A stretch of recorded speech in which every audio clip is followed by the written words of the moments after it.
আমি আমি এখন রতনপুর বাজারে আছি।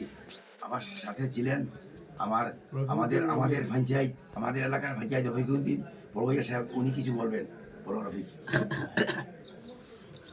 আজকে আমরা দীর্ঘদিন থেকে আলিম বাসাইয়ে প্রচার করিয়া দায়িত্রা কংগ্রেস টিকেটর লাগি দাবিদার তাই কংগ্রেস টিকেট দেন আপনারা। আর ডেইলি রোজ আমরা 120টা মিটিং করি, ডেইলি রোজ আমরা 120টা মিটিং করি। 80% সমর্থন আছে। টিকিট দিলে আমরা 100% দিতিয়া পারবো। 100 দিতে কোনো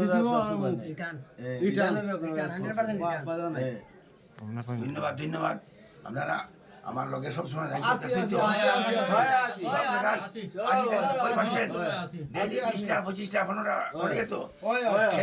কার আমার শত্রু হয়েছে আমি জানি না, আমি এরকম কইছি না, আর বলবো না, তারে বলবো সেটা বাড়ি দিকে তারে ধরবো আমি, আর এরকম আর করিত নাই। এই মানির কোনো মাতু আর মাত্র নাই। ধন্যবাদ।